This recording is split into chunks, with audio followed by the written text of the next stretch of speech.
Hello, welcome back to my channel. So today I'm going to be showing you the sketch I made today for the next painting I'm going to be doing of Chaos Witch Quelaag from the game I play Dark Souls. If you don't know who Quelaag is from Dark Souls, I'll put a picture here. Fire Witch Spider Lady. That's all you gotta know about it. So I already recorded video, just a time lapse of me making the sketch, and I'm just going to be watching it with you and talking about my process, what I'm doing with it. Right now I'm just drawing the head of the spider right now. The spider's got a really big noggin right in the front. Almost snake-like mouth in the front because it's got those, like, that kind of curl up in the middle of the top of the mouth, and then that weird tongue, really skinny tongue hanging down. I had a couple attempts at this before, like a little bit earlier before I landed on liking this one a little bit better. I just couldn't figure out what kind of pose I wanted to do. I am not very skilled at doing like dynamic poses without a reference, so I'm using a reference for this painting. I'm gonna try to do some things to make it my own, but I liked this pose a lot better because it looks more aggressive, because, you know, she's a boss fight in the game, so you want to look like she's gonna attack you. I think I'm gonna have a lot of fun painting the legs of the spider, the ones I'm sketching them right now, because they're just so really like angular and creepy and like round and bulbous at the wrong places. Just look really, they kind of like bony, like they look like a really skinny, just lanky, creepy, bony spider's legs. And I think that's gonna be really fun to paint because I want to try to do more horror painting. I haven't done much of it in the past, and I think this will be some good experience, some good practice at it. When I do the final painting, I also want to make sure that ends of the legs, the pointy parts, they really look sharp and dangerous. I think the thing that makes the legs look creepy is that the middle, like the long parts of the leg, are skinny, and then they curve out to those really big bulbous joints. So they got some really weird shape to them that just makes them look not real. They look organic in the wrong way. I think that might be something that's going to save me a little bit, because I still am a little bit of a newer painter. I'm not the most experienced, especially with oil paint. I have not used that very much except for like the last semester of classes. The weird shape and anatomy of the spider part of Quelaag is so weird and so creepy, and I can like stylize that a bit. That doesn't have to look exactly like the picture, exactly like the character does in the game, because it's just weird. It's just gonna look creepy. So I can kind of play with that a little bit, and if I make a mistake, then nobody's gonna notice. One thing my teachers have been trying to tell me in my recent classes, like my college classes for art, is that the sketch, just get it down quicker.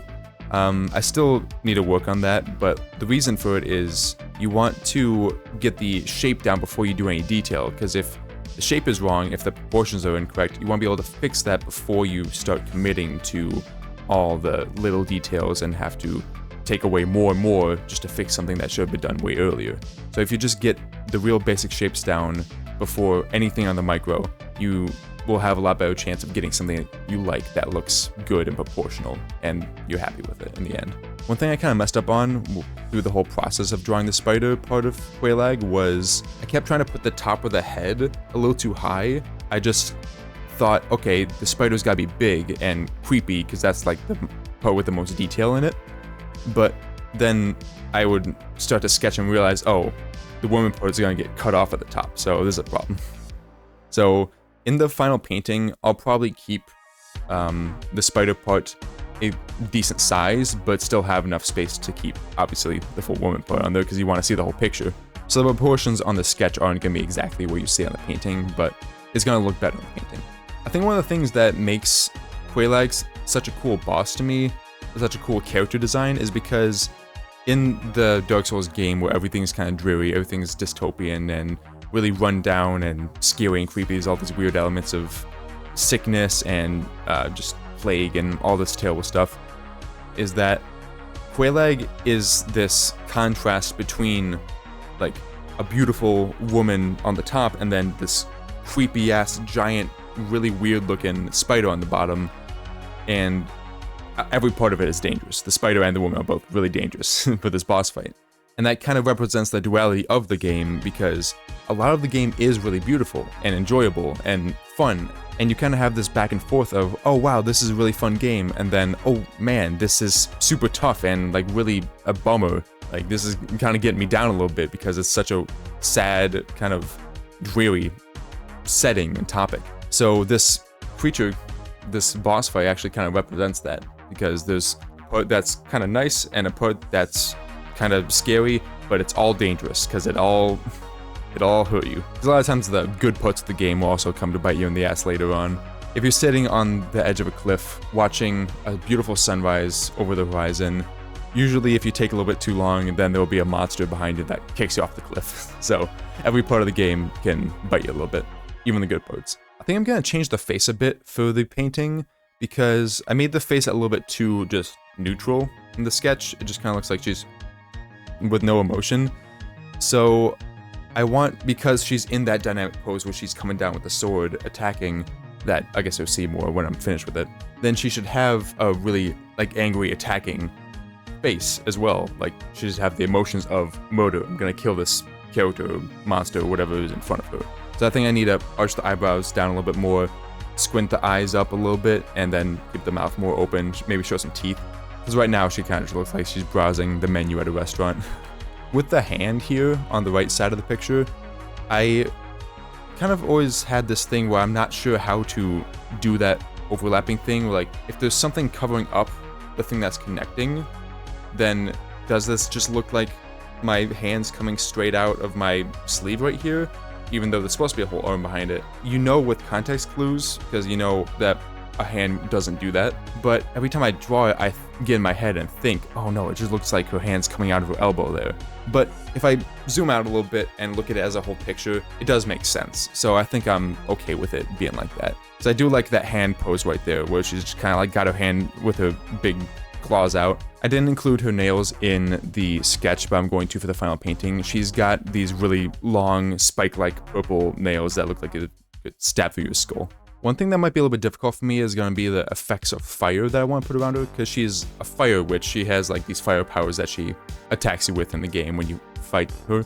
So I want to, like in the background, put some fire and make some depth with it. So the fire is very strong in the background, and you can see a little bit over her back legs and some in the front, in the foreground, but not overwhelming. So I'm gonna have to look at some reference of what fire looks like, what it looks like in the game, what it looks like in real life, and try to find those effects of like embers and like ashes in the sky and light fire throughout an environment, just to see how to make that work very well. The sword is really cool. She's got this really like big demonic looking sword with these weird spikes and protrusions coming out of it. So I think that's gonna be pretty fun to paint. I want to make sure I keep the awesomeness of it in the painting, because in the sketch it looks okay. It just looks like the shape of the sword, but I want it to like feel like it has power to it. I want to have some glow of like fire emanating from it to make it, you can tell that this sword is something to be worried about. I think I want to do some more foreshortening on it. Maybe I'll make her hand go a little bit further back and it gets smaller as it goes back into the distance, because right now I just kind of have it like she's holding it like this and it's just going straight that way. That doesn't look as dynamic as I want it to. I think maybe I'll have it holding it back a little bit more so you can see the size of it, the length going into the distance. It's not a huge sword, but I want it to look, you know, big and mighty and dangerous. I've had trouble in the past working with orange and making it darker, and with this being like a fiery environment, I thought this would be a good challenge for me to try to figure out how this works and do a little bit of studying on how that would work between black of the spider, because there's a lot of black on the spider, and then the fiery orange environment. So I'm gonna have to do a little bit of looking up at references to see how that works and how the color shifts between black and orange. It's not make it look muddy and kind of disgusting in the wrong way, because I want it to look gross, but for the reasons that, you know, the picture is, not because my painting was poor. Oh, this is gonna be a really fun part for me to paint, is all the little eyes on the spider part of her, because the front is just like covered in a bunch of these like really strangely arbitrarily placed little eyes all over the front on these like bulbous parts bulging out of the spider's head. So I think that's gonna be fun, just to make those look like in all different directions, and all the veins going through them just really make this thing look like it's an abomination, because it is. I can't tell if I like that hair or not. I think maybe because the hair in the back is flowing backwards, because she's got that motion implied of her going forward attacking. maybe I should have that strand of hair that's in the front, like, at least be flipping up a little bit, or just moving in some other way, because it looks very, like, straight, like she's just standing there, but then the hair in the back is flying away. So I need to do something with that. Maybe either the hair in the back needs to come down a bit, or all the hair needs to be flowing and have some motion to it. So yeah, that's what I have for my sketch on Chaos Witch Quelaag from Dark Souls. The next episode, I'm probably going to be refining the sketch a little bit into more of a drawing, because I want to have a better reference for when I go into painting it, instead of just having this basic sketch outline of it. I want to be able to see some of the details, know how the teeth are going to be moving in proportion to each other, and where the eyes are going to be placed on the front of the head, and what shape and structure other than the basic outline I'm going to have for the legs and things like that. So in the next episode, I'll probably be doing some of that, just adding more detail to the sketch so I can have a better reference for my painting. I might be making an extra post this coming week. I'll definitely be posting on next Saturday like I always do, except for that one time I didn't post on Saturday. I want to be posting at least once a week, but I'm not sure if that's a little bit too lacking. Maybe I'll post twice a week coming soon. I don't have a set schedule for this other than just once every Saturday so far for this channel, but as I kind of get into my groove, I'll probably be posting a little bit more frequently. So yeah, at least see you next week, maybe a little bit earlier, and I'll be working on this a bit more.